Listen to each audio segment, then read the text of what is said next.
Welcome to VHA a podcast sponsored by the VHA Innovators Network and Diffusion of Excellence Initiative that focuses on all the great innovative work driven by VA employees to improve veteran care and the veteran and VA employee experience. I'm Brian Stevenson, a diffusion specialist with the Diffusion Initiative, a veteran, and your host for this episode. This episode is a bit different than the others.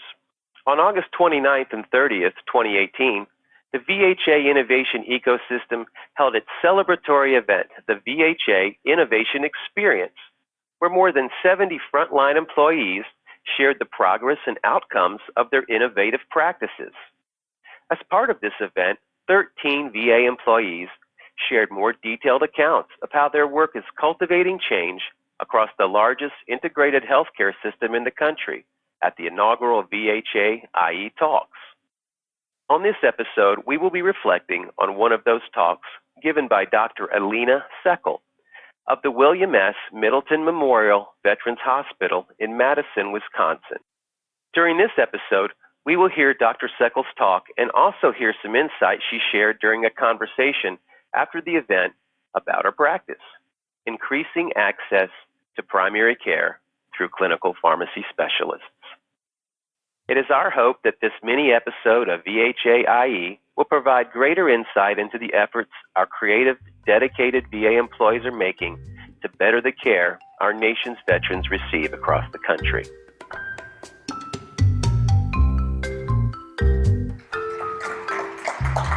Good morning, everyone. My name is Alina Seckel, Associate Chief of Ambulatory and Specialty Care at the Madison VA for Pharmacy Service, and I am beyond delighted to be with all of you today. So I want to start out today by asking you all a question. When you think of and you hear the word pharmacist, what's the image that comes to your mind? Do you think of someone that provides medication education, perhaps dispenses medications, maybe someone that works at Walgreens, CVS, or your local drugstore? Most people sort of think of this traditional role of the pharmacist, which is an important role, but I'm here to tell you today about how the VA pharmacist provider is in direct contrast to the traditional vision that people think of when they hear the word pharmacist.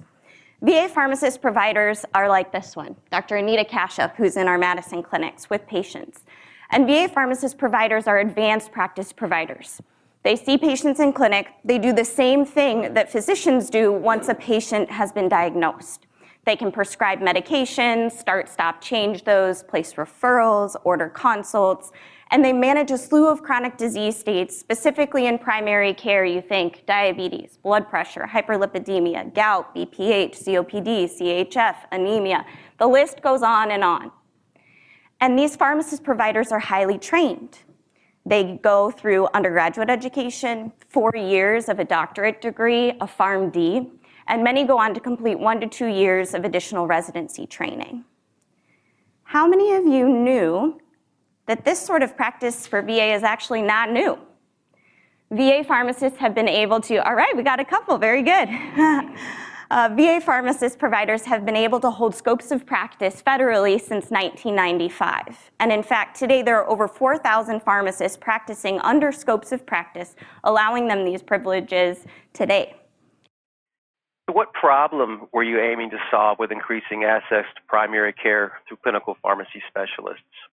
The problem for us, just like many healthcare systems, is always ensuring timely access to care. So at the time when we started, wait times for new patients were greater than 30 days, and patients needed to be getting in to be seen. So by offloading primary care provider routine appointments, things for diabetes or blood pressure or hypothyroidism or other chronic conditions that a pharmacist provider could manage, we then opened up slots for other patients to get in and be seen. And today at the Madison VA, primary care patients can be seen same day for access to care. Help me understand what your specific role is with the practice, please. My role in the particular practice was as the lead in implementation. So initially at the time, we had many pharmacy residents that were helping see patients, but we didn't have enough permanent presence of pharmacists on each of our primary care teams. And so my project for that year was to focus on how to ensure the pharmacists we did have were working to the top of their scope in the teams, and also to expand the presence on the teams.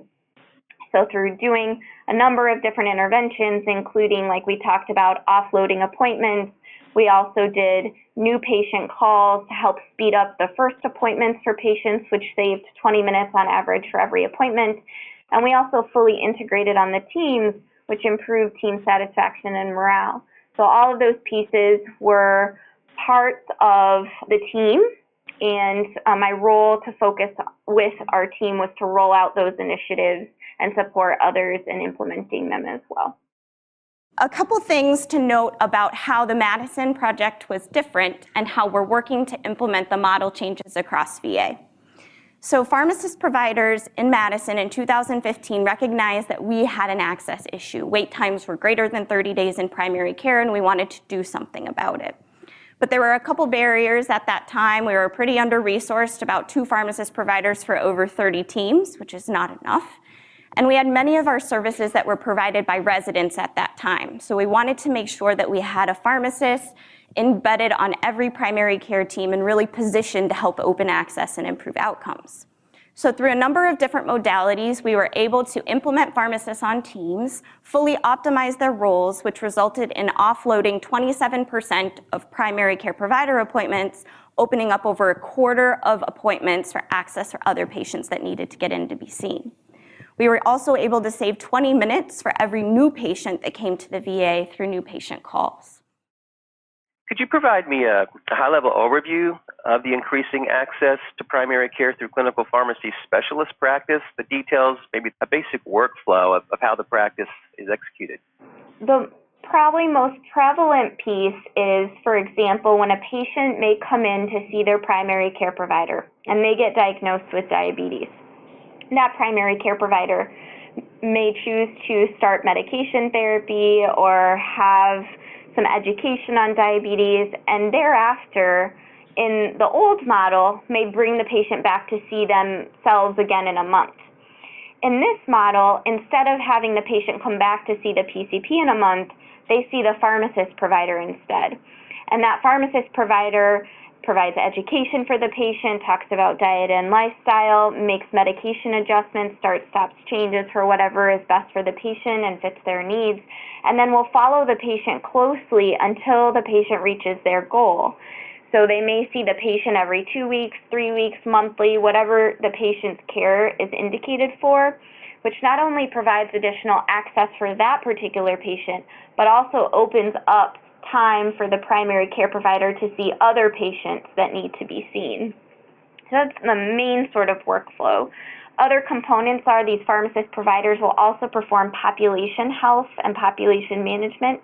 So we're lucky in VA to have lots of dashboards rich with information that will show us how many patients in our panel have an A1C greater than 9, how many have blood pressures that are above goal, how many should be on a statin medication that are not. And they will work with the nurses and also call patients directly to get them engaged in care to improve both individual care and the health of the populations overall. The other components specifically focused on saving time for new patient appointments, our pharmacist team will contact patients 1 week before veterans are brand new to the VA. So they've really had no other contact with the VA as of yet. And the pharmacist introduces themselves, introduces the patient to the team, starts to form the relationship, gets a full history of the patient's medical needs, as well as a full review of the patient's medications, completes a significant amount of the work up front on the phone with that patient, and then that has, through our time study, saved 20 minutes on average for every time the patient then subsequently comes in to see their PCP. So those are some of the specific components of the practice, in addition to, of course, the pharmacist being resourced to the primary care team at large, can provide medication support and drug information, and that ongoing chronic disease management support as well. Okay, so it sounds like as a veteran, I have a lot more avenues for my health care, more touch points. I can see my primary care when I need to, but it sounds like I'm getting some additional correspondence through my PAC team. Could you explain how the clinical pharmacy specialist and patient-aligned care team work together? Yeah, that's great. And I think you hit on a number of really important points. There are more touch points, there is more access, and the patients are also seeing better care outcomes. A1Cs are improving, blood pressures are getting to goal more quickly. They're getting both greater access to care and quicker results to control their chronic disease states as well. And so how the pharmacist provider or clinical pharmacy specialist works within the team, we do have weekly team meetings. So for example, on my team, once a week I sit down with our primary care provider, our RN, the LPN, licensed practical nurse, and our scheduler, and we talk about the patients that might be facing some unique challenges, and we strategize together on how each of us can be most supportive to that patient, and perhaps bringing up some considerations based on our different areas of expertise that other team members wouldn't naturally think about. So we have those team meetings where we discuss patients, and then we work really closely together on the population health, population management parts of the pieces. And so it becomes a really fluid process. So maybe a patient calls the scheduler and says, I've got a question about one of my medications, and the scheduler will contact the pharmacist provider on the team to say, hey, this is the question the patient has. What would you like me to respond, or would you talk to the patient? So the flow of communication amongst the team improves. And then similarly with the RNs and the LPNs, perhaps the LPN says, hey, this patient's blood pressure was elevated today. Do you have anything you'd want to address? And then we can work together to help that patient right then and there, rather than saying, well, schedule them for an appointment where they would have to come back, or you got to wait till the PCP is done with his patient or her patient and try to catch them in between. So lots of opportunity for collaboration and strategizing and getting patients the care that they need in that moment, rather than delaying or having patients come back for the care that they need. I'd like to transition now to tell you 3 stories in 3 minutes. The first, my story, why I'm here today. The second, a colleague's story. And the third, my patient's story. So first, why am I here? This is me and my grandma. My grandma is 82 years old. She's got bright red hair. She's actually a couple inches shorter than me, if you can believe that. She's about the most stubborn woman that you will ever meet. And it's because of her stubbornness that she pushed our family to immigrate to America from Belarus. This is me when we first immigrated. And my first apple was in Italy on my way to the United States. And then in the upper left-hand corner is me and my parents when we first got here to the United States. That same stubbornness that brought us here, my grandma's stubbornness pushes her to always ask before she takes a new medication or has a medication change. She'll always ask me first. And most of the time, it's not an issue. She never had problems. Everything looked okay. But I remember one time she had a new prescription prescribed for her from her specialist, and her specialist and her primary care provider were not communicating. And I truly believe that had she taken this medication, she would have fallen, and I don't know if she would have gotten back up. My colleague's story. This was a message that a veteran sent to my colleague, another pharmacist provider at RBA. I'm moving soon, and I wanted to say thank you. You've helped me so much. I'm not exaggerating when I say you've saved my life. If I wouldn't have received care at the VA, I promise you, I would have been dead by now. I didn't want to leave without saying goodbye and thank you from the bottom of my heart. Pretty powerful. And finally, my patient story. I recently saw a patient who'd been referred for diabetes, had diabetes for quite a few years, blood sugars in the 200s and 300s. And we talked about a number of different things, but one of the questions I asked him about was his injection technique. And I tell you, this man was smart. He gave me the textbook answer as if I had just told it to him, education-wise. So you can imagine my surprise when I asked to see his abdomen, and he lifted up his shirt. And when he was rotating, he was only rotating on one spot on each side of his belly. A bunch of scar tissue had built up. So we talked about the proper injection technique. He started rotating, and within 2 days, his blood sugars dropped over 100 points. Yeah, it made a big impact for him. We were actually able to get him off of insulin eventually. So what do these 3 stories have in common? a pharmacist provider was able to greatly impact their lives and improve their care. So we've heard a little bit about how it's going to help the veteran, how it improves face time, it increases access to health care, it provides extensive information to the whole health care of the veteran.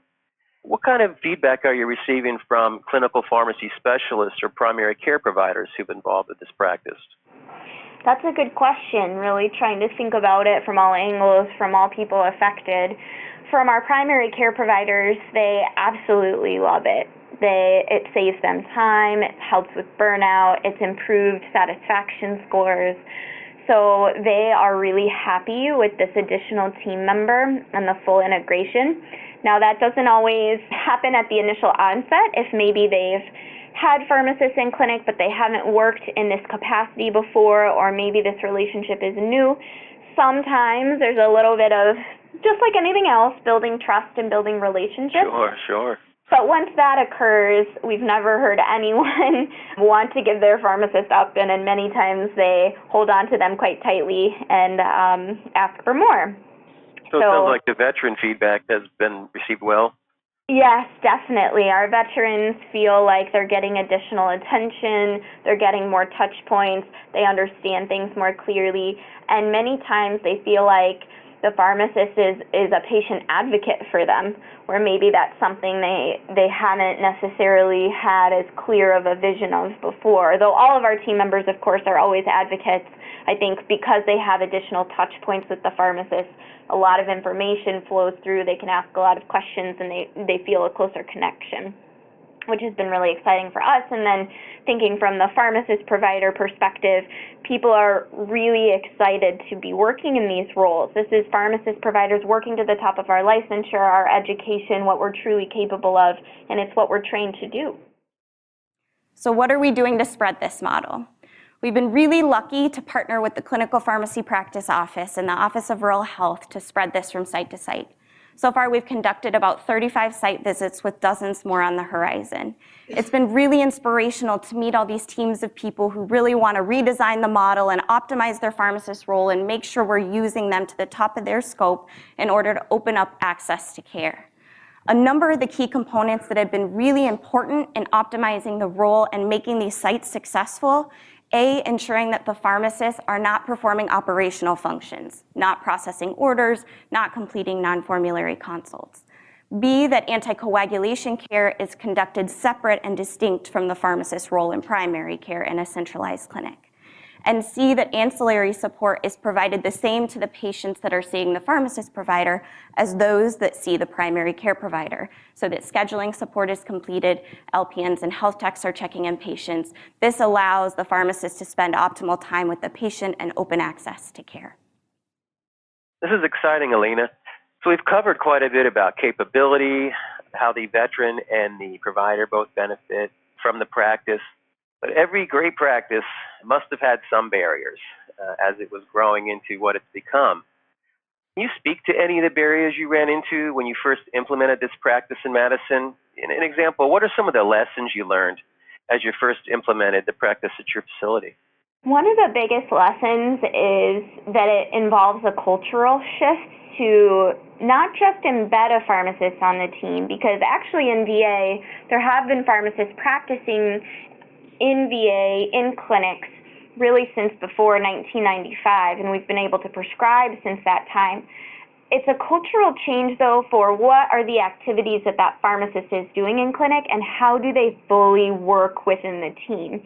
And so sometimes people think, oh, well, the pharmacist just does medication reconciliation or just looks for drug interactions, and they don't realize the full scope of what the pharmacist provider is capable of doing with changing medications and really managing disease states, again, doing the same thing a physician does once a patient's been diagnosed. So part of it is education and cultural change, which that's one of the big barriers initially. People think of a traditional pharmacist role perhaps at a retail or chain pharmacy. This is a different type of pharmacist, additional training, additional experience, and it's really a different pharmacist role. So that's one piece.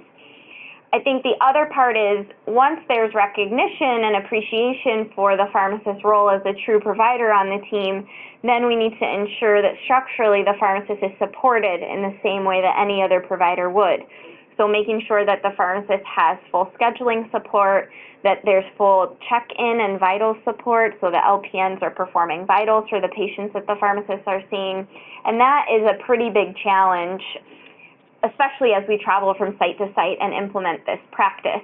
Staffing shortages are difficult, culture change is hard, but that's a really critical component because if the pharmacist is doing those support roles, that's time that's taken away from the patient. And that's not what we want. We want to make sure our patients are getting ample time and the full time they should with their provider.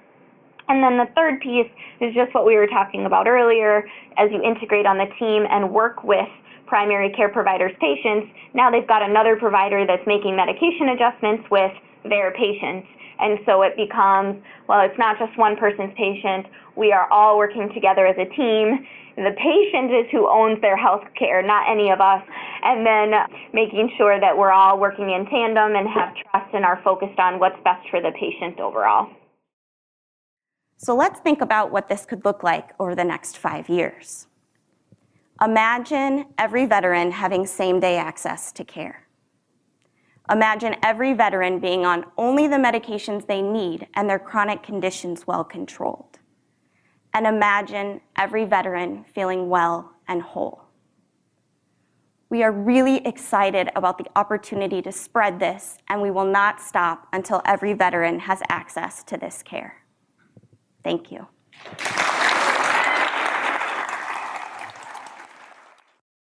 Before we end our interview, I first want to say thank you so much, Dr. Alina Seckel, for meeting with me today and going over your incredible gold status practice, increasing access to primary care through clinical pharmacy specialists. Dr. Seckel, is there anything else in our closing remarks that you'd like to reveal to our audience that we may not have covered today? First of all, I want to say thank you to you as well for taking the time to spend with me.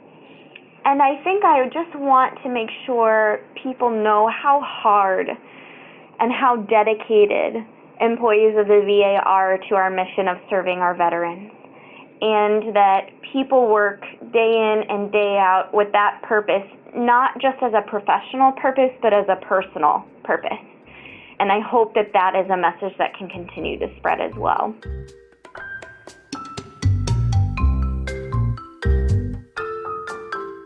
Thanks for listening to this episode of the VHA Innovation Ecosystem Podcast. We hope you learned something about VA and the work employees are doing to improve care for veterans. And we hope you'll join us again for the next episode. Until next time.